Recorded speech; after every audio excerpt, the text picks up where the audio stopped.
Olá pessoal, nessa última aula de eletromagnetismo, nós vamos tentar entender o seguinte fenômeno. Tem um fio enrolado aqui, uma espira, um pequeno LED e um ímã. Eu destaquei aqui o polo mais próximo dessa espira aí. Tá? A ideia é a seguinte: se eu movimentar esse ímã nessa direção, essa lâmpada, esse pequeno LED, vai se acender. Será que acontece isso? Na verdade, você tem um campo magnético nascendo aqui no Polo Norte, vocês recordam, e ao mover esse ímã nessa direção, eu teria um fluxo de campo magnético na área definida por essa espira aqui, nessa área que eu estou grifando em amarelo. Convém notar que se eu movimentar esse ímã nessa outra direção, esse pequeno LED também vai se acender. Então, logo de cara, eu gostaria que vocês notassem que o importante é que haja um movimento relativo entre o ímã e essa espira aqui. Qualquer que seja o movimento, tanto de aproximação quanto de afastamento, esse LED vai se acender. Bom, para que a gente possa entender melhor essa situação, eu retirei o LED dessa espira e vou citar para vocês as duas principais perguntas sobre esse assunto no vestibular. Seria qual o sentido de rotação dessa corrente numa determinada situação, e segundo, se vai aparecer uma força de atração ou de repulsão aqui. Para que vocês consigam responder essas duas perguntas, é importante que vocês lembrem da lei de Lenz. A lei de Lenz é que dita, na verdade, o comportamento da corrente que vai ser induzida nessa espira pela movimentação do ímã aqui. Tá bom? Então, vou citar a lei de Lenz para vocês. Prestem atenção. A lei de Lenz diz que a corrente que vai surgir, que vai ser induzida nessa espira, ela vai surgir de maneira a contrariar o que a estiver causando. Como assim?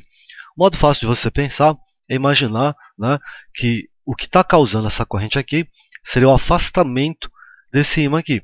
Mais especificamente, o afastamento do polo norte desse ímã. Aí você vai se perguntar o seguinte: se pela lei de Lenz, a corrente que vai surgir aqui vai tentar se opor ao que está causando, o que está causando isso aqui é o afastamento do polo norte. Então, o que essa corrente vai tentar fazer é atrair esse polo norte de volta. Aí vocês lembram daquele truque, Você desenha uma letra S, porque o sul atrai o norte, tá bom?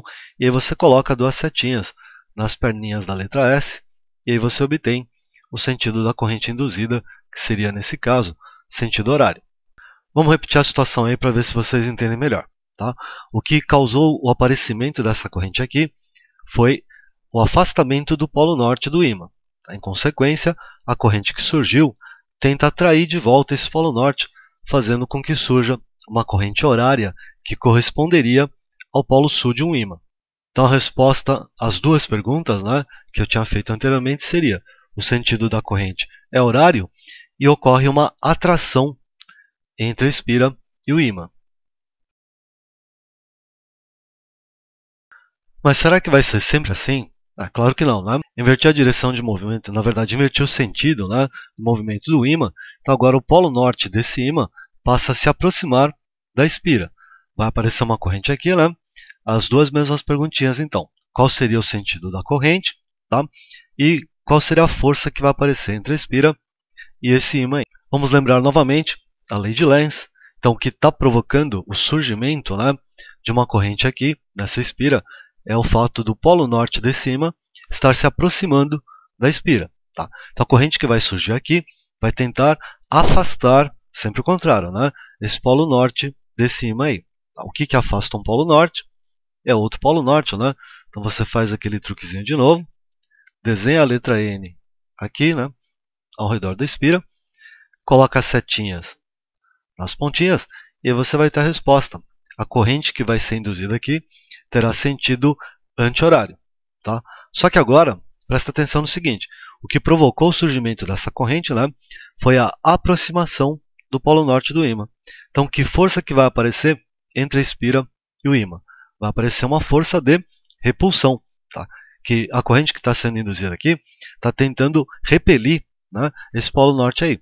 Sempre ao contrário, tenta lembrar, é a essência da lei de Lenz. Ok? Claro que aqui, como não há muitas opções, eu poderia até fazer todas. O que eu fiz agora seria destacar o polo sul do ímã e o ímã se aproximando da espira. Eu quero saber a mesma coisa. Qual o sentido da corrente induzida que vai surgir na espira, né? E qual será a força que vai aparecer entre o ímã e a espira aí. Sempre lembrando a lei de Lenz, o que vai provocar o surgimento dessa corrente aqui é a aproximação do polo sul. Tá? Então a corrente que surge aqui vai tentar repelir esse polo sul aí. Aí você se pergunta, o que repele um polo sul? Resposta, outro polo sul, né? Você desenha a letra S aqui, coloca a setinha na ponta, e novamente você obtém o sentido da corrente. Então a corrente que vai ser induzida nessa espira, nesse caso teria sentido horário. Tá? E a força que vai aparecer entre as duas, sempre ao contrário. Se o ímã tenta se aproximar, vai aparecer uma força de repulsão. Se o ímã tentar se afastar, que vai ser o último caso aqui, né? Vai aparecer uma força de atração. Vamos ver então essa última possibilidade, né? Seria o polo sul de um ímã mais próximo da espira, tentando se afastar dessa espira aí. Qual o sentido da corrente que vai surgir aqui? Tá? E qual o tipo de força que vai aparecer entre a espira e o ímã. De novo, a lei de Lenz, né? A corrente induzida nessa espira aqui vai tentar contrariar o que ela está provocando. No caso, seria o afastamento do polo sul. Contrariar o afastamento do polo sul seria tentar puxar esse polo sul de volta. Então, o que vai atrair o polo sul? Resposta norte, né? Você coloca a letra N pela última vez, coloca as setinhas e você obtém a resposta. Você tem uma corrente induzida no sentido anti-horário. E a força que vai aparecer aqui, lembrando pela última vez, né? A espira e o ímã estão se afastando. Então, há uma tentativa do ímã em se afastar dessa espira. Então, a força que vai aparecer será o contrário disso. Será uma força de atração entre a espira e o polo sul do ímã. Okay?